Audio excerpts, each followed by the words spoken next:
ಹೇ guys, ಎಲ್ರಿಗೂ ನಮಸ್ಕಾರ. I hope you are doing well. Actually ಇವತ್ತಿನ ವಿಡಿಯೋ ವಿಲೇಜ್ ಅಕೌಂಟೆಂಟ್ ಪರೀಕ್ಷೆಯ ಅಂದರೆ ಪ್ರಶ್ನೆ ಪತ್ರಿಕೆಯ ಹಿಸ್ಟರಿ ವಿಭಾಗದ ಪ್ರಶ್ನೆಗಳನ್ನು ಡಿಸ್ಕಸ್ ಮಾಡಬೇಕು ಅಂತ ಅಂದ್ಕೊಂಡಿದ್ವಿ.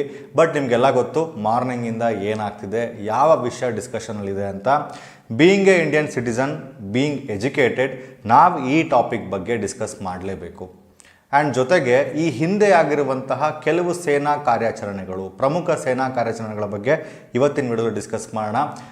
ನಾವು ಯಾವ ರೀತಿ IPL ಬಗ್ಗೆ ಫೋಕಸ್ ಮಾಡಿ ವಿಷಯಗಳನ್ನು ತಿಳ್ಕೊತಾ ಇರ್ತೀವಿ, ಅಥವಾ IPLನ ಹಳೆ ಮ್ಯಾಚಸ್ ಬಗ್ಗೆ, ಕ್ರಿಕೆಟ್ನ ಹಳೆ ಮ್ಯಾಚಸ್ ಬಗ್ಗೆ ಯಾವ ರೀತಿ ಮಾತಾಡ್ತಿರ್ತೀವಿ, ಅದೇ ರೀತಿ ನಮ್ಮ ಭಾರತೀಯ ಸೇನೆ ನಡೆಸಿರುವಂತಹ ಹಿಂದಿನ ಕಾರ್ಯಾಚರಣೆಗಳ ಬಗ್ಗೆ ಕೂಡ ತಿಳ್ಕೋಬೇಕು.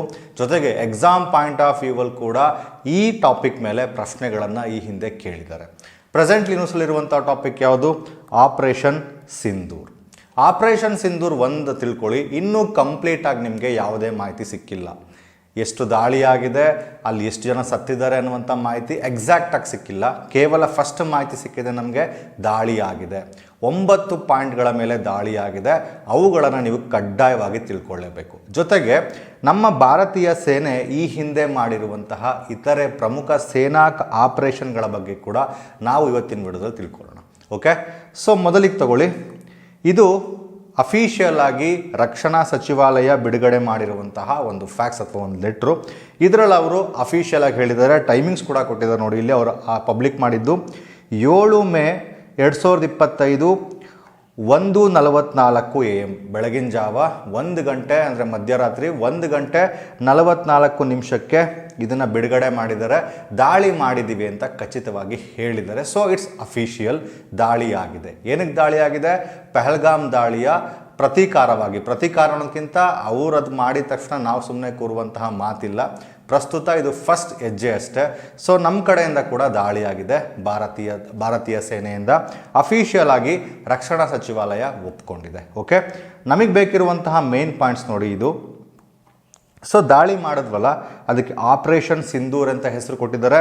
ಇದರ ಅಡಿಯಲ್ಲಿ ಭಾರತೀಯ ಸೇನೆಯು ಪಾಕಿಸ್ತಾನ ಮತ್ತು POK, ಪಾಕ್ ಆಕ್ರಮಿತ ಕಾಶ್ಮೀರ ಅಂತ ಕರಿತೀವಲ್ಲ, ಇಲ್ಲಿರುವಂತಹ ನಿಷೇಧಿತ ಸಂಘಟನೆಗಳು ಜೈಷ್ ಎ ಮೊಹಮ್ಮದ್, ಲಷ್ಕರ್ ಎ ತೈಬಾ, ಹಿಜ್ಬುಲ್ ಮುಜಾಹಿದೀನ್ಗೆ ಸೇರಿದಂತಹ 9 ಭಯೋತ್ಪಾದನಾ ಅಡಗುತಾಣಗಳನ್ನು ಗುರಿಯಾಗಿಸ್ಕೊಂಡು ಆ ದಾಳಿಯನ್ನು ಮಾಡಿರೋದು. ಸಿವಿಲಿಯನ್ಸ್ನ ಯಾವುದೇ ಕಾರಣಕ್ಕೂ ಗುರಿಯಾಗಿಸಿಲ್ಲ, ಅಥವಾ ಪಾಕಿಸ್ತಾನದ ಸೇನೆಯನ್ನು ಯಾವುದೇ ಕಾರಣಕ್ಕೂ ಗುರಿಯಾಗಿಸಿಲ್ಲ. ಅವರು ಗುರಿಯಾಗಿಸಿರೋದು ಈ 3 ನಿಷೇಧಿತ ಸಂಘಟನೆಗಳು, ಜೈಷ್ ಇ ಮೊಹಮ್ಮದ್, ಲಷ್ಕರ್ ಎ ತೈಬಾ, ಹಿಜ್ಬುಲ್ ಮುಜಾಹಿದೀನ್, ಇವುಗಳಿಗೆ ಸೇರಿದಂತಹ 9 ಭಯೋತ್ಪಾದನಾ ಅಡಗುತಾಣಗಳ ಮೇಲೆ ದಾಳಿಯಾಗಿದೆ.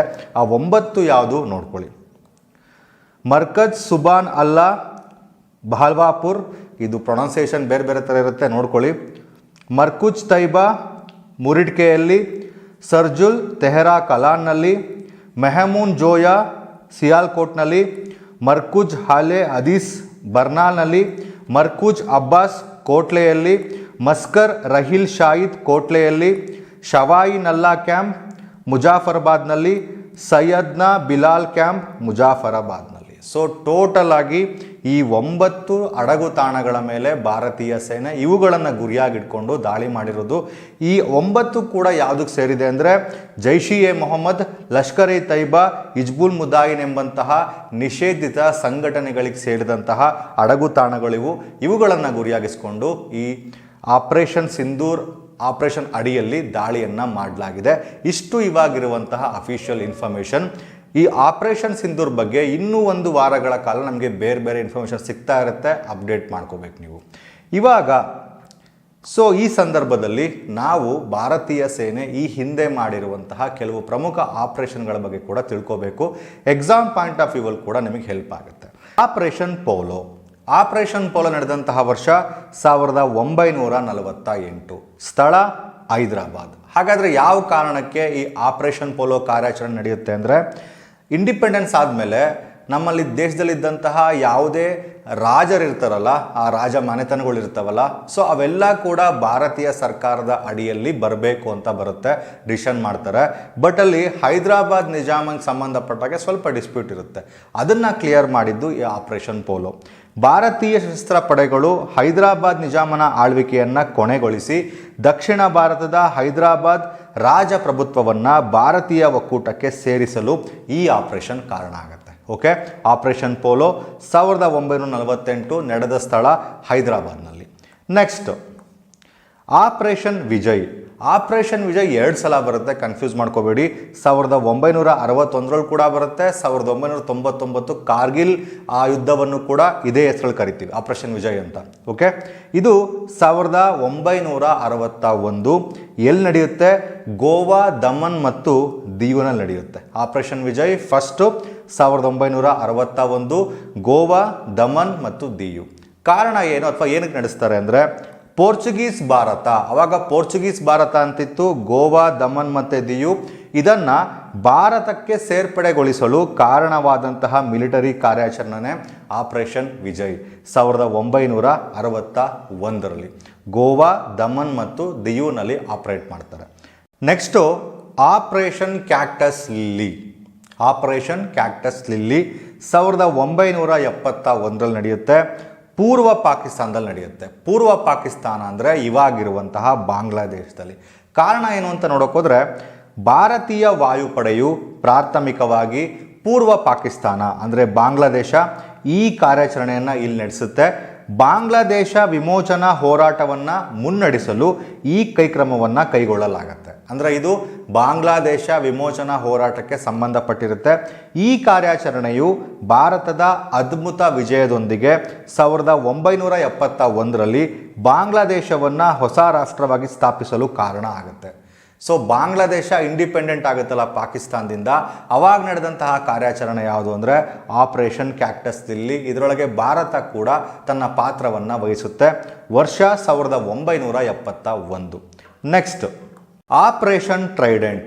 ಮೋಸ್ಟ್ ಇಂಪಾರ್ಟೆಂಟ್ ಆಪರೇಷನ್ ಇದು ಭಾರತೀಯ ಸೇನೆದು. ಈ ಆಪರೇಷನ್ ಟ್ರೈಡೆಂಟಿಂದ ಪ್ರತಿ ವರ್ಷ ಅಂದರೆ ಈ ಕಾರಣಕ್ಕಾಗಿ ಪ್ರತಿ ವರ್ಷ ಡಿಸೆಂಬರ್ 4 ಭಾರತೀಯ ನೌಕಾಪಡೆ ದಿನ ಅಂತ ಕೂಡ ಕರಿತೀವಿ. ಹಾಗಾದರೆ ಇಂಪಾರ್ಟೆನ್ಸ್ ಏನು ಅಂದರೆ, ಪಾಕಿಸ್ತಾನದ ವಿರುದ್ಧ ಭಾರತದ ಮೊದಲ ನೌಕಾದಾಳಿಯನ್ನು ಆಪರೇಷನ್ ಟ್ರೈಡೆಂಟ್ ಅಂತ ಕರಿತೀವಿ. ಪಾಕಿಸ್ತಾನದ ವಿರುದ್ಧ ಮಾಡಿದಂತಹ ಮೊದಲ ನೌಕಾದಾಳಿಯನ್ನು ಆಪರೇಷನ್ ಟ್ರೈಡೆಂಟ್ ಅಂತ ಕರಿತೀವಿ. ಇದು ಡಿಸೆಂಬರ್ 4 ಮತ್ತು 5, 1971 ಬಾಂಗ್ಲಾದೇಶ ವಿಮೋಚನಾ ಯುದ್ಧದ ಭಾಗವಾಗಿ ಕರಾಚಿ ಬಂದರ್ನಲ್ಲಿ ನಡೆಯುತ್ತೆ. ಇದು ಆಪರೇಷನ್ ಟ್ರೈಡೆಂಟ್ ಅಂದರೆ ಮೊದಲ ಬಾರಿಗೆ ಪಾಕಿಸ್ತಾನದ ವಿರುದ್ಧ ಭಾರತ ನೌಕಾದಾಳಿಯನ್ನು ಮಾಡುತ್ತೆ 1971 ಡಿಸೆಂಬರ್ 4 ಮತ್ತು 5. ಸೊ ಈ ನೆನಪಿಗಾಗಿ ಅಥವಾ ಈ ಕಾರ್ಯಾಚರಣೆಯ ನೆನಪಿಗಾಗಿ ಇದರಲ್ಲಿ ಭಾರತ ಗೆದ್ದಿರೋದ್ರಿಂದ ಡಿಸೆಂಬರ್ 4 ಪ್ರತಿ ವರ್ಷ ನಾವು ನೌಕಾಪಡೆ ದಿನ ಅಂತ ಆಚರಣೆ ಕೂಡ ಮಾಡ್ತೀವಿ. ಓಕೆ, ನೆಕ್ಸ್ಟ್ ನೋಡಿ ಆಪರೇಷನ್ ಮೇಘದೂತ್. ಇದು ಸಿಯಾಚಿನ್ ಹಿಮನದಿಯನ್ನು ವಶಪಡಿಸ್ಕೊಳ್ಳೋದಕ್ಕೆ ಮಾಡಿದಂತಹ ಕಾರ್ಯಾಚರಣೆ. ಭಾರತೀಯ ಪಡೆಗಳು, ಸಶಸ್ತ್ರ ಪಡೆಗಳು ಪ್ರಾಥಮಿಕವಾಗಿ ಕಾಶ್ಮೀರ ಪ್ರದೇಶದ ಸಿಯಾಚಿನ್ ಹಿಮನದಿಯನ್ನು ವಶಪಡಿಸಿಕೊಳ್ಳೋದಕ್ಕೆ ಮಾಡಿದಂತಹ ಕಾರ್ಯಾಚರಣೆ ಈ ಆಪರೇಷನ್ ಮೇಘದೂತ್. ಏಪ್ರಿಲ್ 13, 1984 ಇದು ಸ್ಟಾರ್ಟ್ ಆಗುತ್ತೆ. ಇದು ವಿಶ್ವದ ಅತಿ ಎತ್ತರದ ಯುದ್ಧ ಭೂಮಿಯ ಮೇಲೆ ಆರಂಭವಾದ ದಾಳಿಯಾಗಿತ್ತು. ಯಾವುದು? ಆಪರೇಷನ್ ಮೇಘದೂತ್. ಆಪರೇಷನ್ ಮೇಘದೂತ್ನ ರೀಸನ್ ಏನು ಅಂದರೆ, ಸಿಯಾಚಿನ್ ಹಿಮನದಿಯನ್ನು ವಶಪಡಿಸ್ಕೊಳ್ಳೋದಕ್ಕೆ ಮಾಡಿದಂತಹ ಕಾರ್ಯಾಚರಣೆ. ಈ ಕಾರ್ಯಾಚರಣೆಯು ಭಾರತೀಯರಿಗೆ ಯುದ್ಧ ಭೂಮಿಯಲ್ಲಿ ಮೈಲುಗೆಯನ್ನು ಸಾಧಿಸುತ್ತೆ. ಸಂಪೂರ್ಣ ಸಿಯಾಚಿನ್ ಹಿಮನದಿ ಮತ್ತು ಅದರ ಅಂಗಸಂಸ್ಥ ನದಿಗಳು ಪ್ರಸ್ತುತ ಭಾರತದ ವಶದಲ್ಲಿವೆ. ಸೊ ಆಪರೇಷನ್ ಮೇಘದೂತ್ ಅಂದರೆ ಸಿಯಾಚಿನ್ ಹಿಮನದಿ ಅಂತ ನಿಮಗೆ ನೆನಪಾಗಬೇಕು. Next operation blue star. Operation blue star ಅಂದರೆ ಪಂಜಾಬ್ ನಿಮಗೆ ನೆನಪಾಗಬೇಕು. ಪಂಜಾಬ್ ರಾಜ್ಯದಲ್ಲಿನ ಗಲಭೆಯನ್ನು ಶಮನಗೊಳಿಸಲು ಅಂದಿನ ಪ್ರಧಾನಿ ಇಂದಿರಾ ಗಾಂಧಿ ಸ್ಟಾರ್ಟ್ ಮಾಡಿದಂತಹ ಅಥವಾ ಆರಂಭಿಸಿದಂತಹ ಕಾರ್ಯಾಚರಣೆ ಇದು. ಜೂನ್ 1984 ಆಪರೇಷನ್ ಬ್ಲೂ ಸ್ಟಾರ್ ನಡೆಯುತ್ತೆ. ಪಂಜಾಬ್ನಲ್ಲಿ ಅಶಾಂತಿಗೆ ಸಿಖ್ನ ಉಗ್ರಗಾಮಿಗಳು ಸ್ವರ್ಣ ದೇವಾಲಯ, ಗೋಲ್ಡನ್ ಟೆಂಪಲ್ ಇದೆಯಲ್ಲ, ಸೊ ಅಲ್ಲಿ ಕೆಲಸ ಮಾಡ್ತಾ ಖಾಲಿಸ್ತಾನ್ ಎಂಬ ಪ್ರತ್ಯೇಕ ದೇಶಕ್ಕಾಗಿ ಕರೆಯನ್ನು ಕೊಡ್ತಿರ್ತಾರೆ. ಅವಾಗವಾಗ ಹಿಂಸಾತ್ಮಕ ಪ್ರವೃತ್ತಿಯನ್ನು ಮಾಡ್ತಿರ್ತಾರೆ. ಸೊ ಕೊನೆಯಲ್ಲಿ ಈ ಕಾರ್ಯಾಚರಣೆಯಲ್ಲಿ ಎಲ್ಲ ಉಗ್ರಗಾಮಿಗಳನ್ನು ಕೂಡ ಕೊಲ್ಲಲಾಗುತ್ತೆ. ಯಾವುದ್ರೊಳಗೆ? ಈ ಗೋಲ್ಡನ್ ಟೆಂಪಲ್ ಇರ್ತಾರಲ್ಲ, ಅಲ್ಲಿ ಪಂಜಾಬ್ನ ಈ ಸ್ವರ್ಣ ಮಂದಿರ ಅಂತ ಕರಿತೀವಲ್ಲ, ಸ್ವರ್ಣ ದೇವಾಲಯ, ಅದರೊಳಗಿದ್ದಂತಹ ಎಲ್ಲ ಉಗ್ರಗಾಮಿಗಳನ್ನು ಕೊಲ್ಲಲಾಗುತ್ತೆ. ಅದೇ ಆಪರೇಷನ್ ಬ್ಲೂ ಸ್ಟಾರ್ 1984 ಜೂನ್ನಲ್ಲಿ ನಡೆಯುತ್ತೆ. Next operation cactus.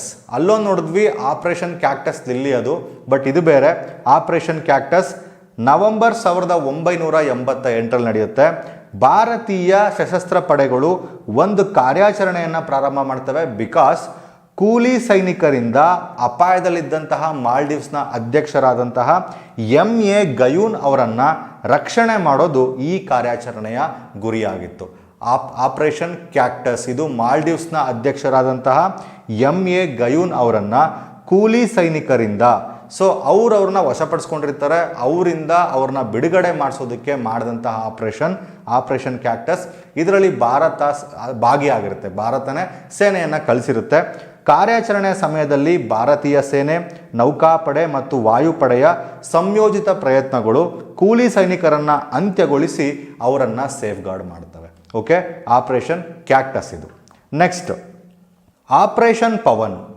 Operation Pawan ಅಂದರೆ ನಿಮಗೆ ಶ್ರೀಲಂಕಾ ನೆನಪಾಗಬೇಕು. ಆಪರೇಷನ್ ಬ್ಲೂ ಸ್ಟಾರ್ ಅಂದರೆ ನಿಮಗೆ ಪಂಜಾಬ್ ನೆನಪಾಗಬೇಕು. ಆಪರೇಷನ್ ಕ್ಯಾಕ್ಟಸ್ ಅಂದರೆ ಮಾಲ್ಡೀವ್ಸ್ನ ಅಧ್ಯಕ್ಷರನ್ನ ಸೇಫ್ ಗಾರ್ಡ್ ಮಾಡಿದ್ದು ನೆನಪಾಗಬೇಕು. ಇಲ್ಲಿ ಆಪರೇಷನ್ ಪವನ್ ಅಂದರೆ ಈ ಹಿಂದೆ ಶ್ರೀಲಂಕಾದಲ್ಲಿ LTTI ಸಂಘಟನೆ ಇರುತ್ತೆ, ತುಂಬ ಗಲಭೆಗಳನ್ನು ಉಂಟು ಮಾಡ್ತಿರುತ್ತೆ. ಈ ಗಲಭೆಗಳನ್ನು ತಡೆಯೋದಕ್ಕೆ ಭಾರತೀಯ ಶಾಂತಿ ಪಾಲನಾ ಪಡೆ ಕಾರ್ಯಾಚರಣೆಯನ್ನು ನಡೆಸುತ್ತೆ, ಅದೇ ಆಪರೇಷನ್ ಪವನ್. ಇದು ಯಾವಾಗ ಆಗಿದ್ದು? ಅಕ್ಟೋಬರ್ 11ರಿಂದ ಅಕ್ಟೋಬರ್ 25, 1987 ಇದು ನಡೆಯುತ್ತೆ. ಸೊ ಇದರಲ್ಲಿ ಭಾರತೀಯ ಶಾಂತಿ ಪಾಲನಾ ಪಡೆ ವಿಜಯ ಸಾಧಿಸುತ್ತೆ. ಇದನ್ನು IPKF ಅಂತ ಕರಿತೀವಿ, ಇಂಡಿಯನ್ ಪೀಸ್ ಕೀಪಿಂಗ್ ಫೋರ್ಸ್ ಅಂತ ಕರಿತೀವಿ. ಈ ಕಾರ್ಯಾಚರಣೆಯಲ್ಲಿ LTTI ವಿರುದ್ಧ ನಮ್ಮ ಭಾರತೀಯ ಶಾಂತಿ ಪಾಲನಾ ಪಡೆ ಜಯವನ್ನು ಸಾಧಿಸುತ್ತೆ. Next operation Vijay. ನಿಮಗೆ ಇದು ಗೊತ್ತೇ ಇದೆ, ನಾವು ಹುಟ್ಟಿದ ಮೇಲೆ ಆದಂತಹ ಓನ್ಲಿ ಅಂದರೆ ಮೋಸ್ಟ್ ಇಂಪಾರ್ಟೆಂಟ್ ಆಪರೇಷನ್ ಇದು. ಕಾರ್ಗಿಲ್ ಯುದ್ಧಕ್ಕೆ ಸಂಬಂಧಪಟ್ಟಿದ್ದು, ನೀವೆಲ್ಲ ಕೂಡ ಫೆಮಿಲಿಯರ್ ಆಗಿರ್ತೀರಾ. ಬಟ್ ಕಾರ್ಗಿಲ್ ಯುದ್ಧ ಅಂತ ಬಂದಾಗ ಓನ್ಲಿ ಒನ್ ಆಪರೇಷನ್ ಇಲ್ಲ, ಆಪರೇಷನ್ ವಿಜಯ್ ಇದೆ, ಆಪರೇಷನ್ ಸಫೇದ್ ಸಾಗರ್, ಆಪರೇಷನ್ ತಲ್ವಾರ್, 3 ಬರುತ್ತೆ. 3 ಕೂಡ ನೆನ್ಪಿಟ್ಕೊಳ್ಳಿ. ಮೊದಲಿಗೆ ಆಪರೇಷನ್ ವಿಜಯ್ 1999ರಲ್ಲಿ ಭಾರತ ಮತ್ತು ಪಾಕಿಸ್ತಾನ ನಡುವೆ ಯುದ್ಧಕ್ಕೆ ಆಪರೇಷನ್ ವಿಜಯ್ ಅಂತ ಸಾಮಾನ್ಯವಾಗಿ ಹೆಸರು ಕೊಟ್ಟಿರ್ತಾರೆ. 1999ರ ಮೇ ಮತ್ತು ಜುಲೈ ನಡುವೆ ಇದು ಆಗುತ್ತೆ. ಪಾಕಿಸ್ತಾನಿ ಪಡೆಗಳು ಭಾರತೀಯ ಪೋಸ್ಟ್ಗಳ ಮೇಲೆ ಆಕ್ರಮಣ ಮಾಡಿದ ನಂತರ ಸಂಘರ್ಷ ಉಂಟಾಗುತ್ತೆ.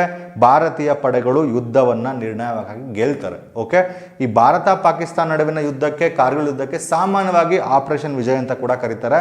ಬಟ್ ಇನ್ನೂ 2 ಇದಾವೆ, ಆಪರೇಷನ್ ಸಫೇದ್ ಸಾಗರ್.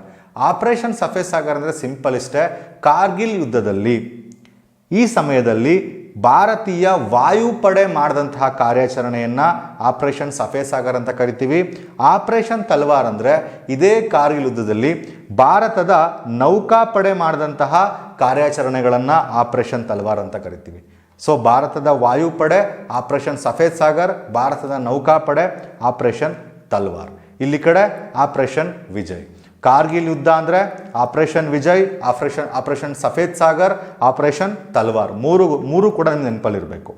ನೆಕ್ಸ್ಟ್ ನೋಡಿ, ಆಪರೇಷನ್ ಪರಾಕ್ರಮ್ 2001ರ ISPL ನಡೆಯುತ್ತೆ, ಡಿಸೆಂಬರ್ 13ರಲ್ಲಿ. ಏನಂದರೆ ಭಾರತೀಯ ಸಂಸತ್ತಿನ ಮೇಲೆ ದಾಳಿಯ ನಂತರ ಈ ಕಾರ್ಯಾಚರಣೆಯನ್ನು ಪ್ರಾರಂಭ ಮಾಡ್ತಾರೆ. ಇದೊಂದು ರೆಕಾರ್ಡ್ ಹೋಲ್ಡಿಂಗ್ ಇದೆ. ಏನಕ್ಕೆ ಅಂದರೆ ಭಾರತ ಮತ್ತು ಪಾಕ್ ಗಡಿಯಲ್ಲಿ ಸಾವಿರಾರು ಭಾರತೀಯ ಸೈನಿಕರು ಕಾವಲಿಗೆ ನಿಂತಿರ್ತಾರೆ ಸೇಫ್ ಗಾರ್ಡ್ ಮಾಡೋದಕ್ಕೆ. ಇದು ಯಾವುದೇ ಏಷ್ಯಾದ ರಾಷ್ಟ್ರವು ಇದುವರೆಗೆ ನಡೆಸಿದಂತಹ ಅತಿ ದೊಡ್ಡ ಮಿಲಿಟರಿ ಕವಾಯತು. ಸೊ ಬಿಗ್ಗೆಸ್ಟ್ ಆರ್ಮಿಯನ್ನು, ಅಷ್ಟು ಜನರ ಒಂದು ತಂಡವನ್ನು ನಿಲ್ಲಿಸ್ತಾರೆ. ಅತಿ ಹೆಚ್ಚು ಜನ ಸೈನಿಕರನ್ನು ಅಲ್ಲಿ ಕವಾಯತು ನಿಲ್ಲಿಸಿರ್ತಾರೆ. ಎಲ್ಲಿ? ಭಾರತ ಮತ್ತು ಪಾಕಿಸ್ತಾನ ಬಾರ್ಡರ್ನಲ್ಲಿ. ಯಾವಾಗ ಅಂದರೆ ಭಾರತೀಯ ಸಂಸತ್ತಿನ ಮೇಲೆ ದಾಳಿ ಮಾಡಿದ ನಂತರ. ಇದಕ್ಕೆ ಹೆಸರು ಆಪರೇಷನ್ ಪರಾಕ್ರಮ್. ಕೊನೆಯದಾಗಿ ಆಪರೇಷನ್ ಬ್ಲ್ಯಾಕ್ ಟೊರಾಂಡೋ. ಇದು ಮುಂಬೈ ದಾಳಿ 2008ರ ಕೊನೆಯದಾಗಿ ಆಪರೇಷನ್ ಬ್ಲ್ಯಾಕ್ ಟೊರಾಂಡೋ 2008ರ ಮುಂಬೈ ದಾಳಿ ಎಲ್ರಿಗೂ ಗೊತ್ತು. 2008 ನವೆಂಬರ್ 26 ಒಂದು ದಾಳಿ ಆಗುತ್ತೆ ಭಯೋತ್ಪಾದಕರಿಂದ. ಸೊ ಈ ಸಮಯದಲ್ಲಿ ನಮ್ಮ ಭಾರತೀಯ NSG ಕಮಾಂಡೋಗಳು ಮಾಡಿದಂಥ ಕಾರ್ಯಾಚರಣೆಯನ್ನು ಆಪರೇಷನ್ ಬ್ಲ್ಯಾಕ್ ಟೊರಾಂಡೋ ಅಂತ ಕರೀತಾರೆ. ಇದು ಭಯೋತ್ಪಾದಕರನ್ನು ಕೊಲ್ಲುವುದು, ಒತ್ತೆ ಆಳುಗಳನ್ನು ರಕ್ಷಿಸುವುದು ಎರಡನ್ನೂ ಕೂಡ ಒಳಗೊಂಡಿರುವಂತಹ ಕಾರ್ಯಾಚರಣೆ ಇದು. ಈ ಕಾರ್ಯಾಚರಣೆ ಪರಿಣಾಮವಾಗಿ ಎಲ್ಲ 9 ಭಯೋತ್ಪಾದಕರನ್ನು ಹತ್ಯೆ ಮಾಡಲಾಗುತ್ತೆ. ಇದರಲ್ಲಿ ಭಾಗವಹಿಸ್ತಿದ್ದಂತಹ NSG ಕಮಾಂಡೋ ಗುಂಪು ಯಾವುದು ಅಂದರೆ NSGಯ 51 ಮತ್ತು 52ನೇ ವಿಶೇಷ ಕ್ರಿಯಾ ಗುಂಪುಗಳು ಈ ಕಾರ್ಯಾಚರಣೆಯಲ್ಲಿ ಭಾಗವಹಿಸಿದ್ವು. ಓಕೆ, ಇಷ್ಟು ಕೂಡ ಇದು ಕೇವಲ ಲಿಮಿಟೆಡ್, ನಾನು ಸ್ವಲ್ಪ ಹೇಳಿದ್ದೀನಿ ಅಷ್ಟೇ, ಇಂಪಾರ್ಟೆಂಟ್ ಆಗಿರುವಂಥದ್ದು ಭಾರತೀಯ ಸೇನೆಗೆ ಸಂಬಂಧಪಟ್ಟಾಗೆ ಭಾರತೀಯ ಸೇನೆ ಮಾಡಿರುವಂತಹ ಪ್ರಮುಖ ಆಪರೇಷನ್ಗಳು. ಇದು ಈ ಪ್ರಸ್ತುತ ಇಂಪಾರ್ಟೆಂಟ್ ಅಂದರೆ ಎಸ್ 100% ಇಂಪಾರ್ಟೆಂಟು. ಬರೀ ನಾವು IPL ಆಗಿರ್ಬೋದು, ಕ್ರಿಕೆಟ್ ಆಗಿರ್ಬೋದು, ಯಾವುದೋ ಬೇರೆದಾಗಿರ್ಬೋದು ಇದ್ರ ಬಗ್ಗೆ ಮಾತ್ರ ಅವೇರ್ನೆಸ್ಸಲ್ಲಿ ಇರ್ತೀವಿ. ಬಟ್ ಇವಾಗ ಆಪರೇಷನ್ ಸಿಂಧೂರ್ ಆಗಿದೆ, ನಮಗೆ ಕನಿಷ್ಠ ಜ್ಞಾನ ಇರಬೇಕು ನಮ್ಮ ಭಾರತೀಯ ಸೇನೆ ಅಟ್ಲೀಸ್ಟ್ ಯಾವಾಗ ಯಾವ ಆಪರೇಷನ್ ಮಾಡ್ತು ಅದಕ್ಕೆ ಕನಿಷ್ಠ ಕಾರಣ ನಮಗೆ ಗೊತ್ತಿರಬೇಕು. ಎಕ್ಸಾಮ್ ಪಾಯಿಂಟ್ ಆಫ್ ವ್ಯೂವಲ್ಲಿ ಕೂಡ ಇಂಪಾರ್ಟೆಂಟೇ. ನೀವೇನಾದ್ರು KSಗೆ ಪ್ರಿಪೇರ್ ಆಗ್ತಿದ್ರೆ, PSIಗೆ ಪ್ರಿಪೇರ್ ಆಗ್ತಿದ್ರೆ ಈ ವರ್ಷ ಈ ರೀತಿ ಟಾಪಿಕ್ ಮೇಲೆ ಪ್ರಬಂಧ ಕೂಡ ಕೇಳ್ಬೋದು, ಕರೆಂಟ್ ಅಫೇರ್ಸಲ್ಲಿ ಕೂಡ ಕೇಳ್ತಾರೆ. KPSC ಕೂಡ ಸ್ಟೇಟ್ಮೆಂಟ್ ರೀತಿ ಕರೆಂಟ್ ಅಫೇರ್ಸಲ್ಲಿ ಕೂಡ ಈ ಪ್ರಶ್ನೆಗಳನ್ನು ಕೇಳ್ಬೋದು. ಸೊ ನಾನು ಇಷ್ಟು ಹೇಳಿದ್ದೀನಿ. ನಿಮಗೆ ನೋಟ್ಸ್ ಮಾಡ್ಕೊಳ್ಳುವಂತಹ ಯಾರಿಗಾರು ಉತ್ಸಾಹ ಇದ್ದರೆ ಹಲವಾರು ವೆಬ್ಸೈಟ್ಗಳಿದೆ, UPSC ವೆಬ್ಸೈಟ್ಸ್ಗಳು. ಸೊ ಒಂದು ಕಡೆಯಿಂದ ಅಟ್ಲೀಸ್ಟ್ ಒಂದು 3-4 ಅವರ್ಸ್ ಟೈಮ್ ಕೊಟ್ಟು ಒಂದು ಒಳ್ಳೆ ನೋಟ್ಸ್ ಮಾಡ್ಕೊಳ್ಳಿ ಭಾರತೀಯ ಸೇನಾ ಆಪರೇಷನ್ಗಳ ಬಗ್ಗೆ. ಓಕೆ, ಐ ಹೋಪ್ ಇವತ್ತಿನ ವಿಡಿಯೋ ನಿಮಗೆ ಇಷ್ಟ ಆಗಿದೆ ಅಂತ ಅನ್ಕೋತೀನಿ. ಇಷ್ಟ ಅನ್ನೋದಕ್ಕಿಂತ ಕನಿಷ್ಠ ಜ್ಞಾನ ಕೊಟ್ಟಿದೆ ಅಂತ ಅನ್ಕೋತೀನಿ. ಬೀಯಿಂಗ್ ಇಂಡಿಯನ್ ಸಿಟಿಸನ್ ನಾವು ಈ ಸಂದರ್ಭದಲ್ಲಿ ಇದ್ರ ಬಗ್ಗೆ ಅವೇರ್ನೆಸ್ಸಲ್ಲಿ ಇರಲೇಬೇಕು. Thank you so much. ನಾಳೆ ವಿಲೇಜ್ ಅಕೌಂಟೆಂಟ್ ಪರೀಕ್ಷೆಯ ಪ್ರಶ್ನೆ ಪತ್ರಿಕೆಯ ಹಿಸ್ಟರಿ ವಿಭಾಗದ 19 ಪ್ರಶ್ನೆಗಳನ್ನು ಡಿಸ್ಕಸ್ ಮಾಡೋಣ. Thank you so much. Bye.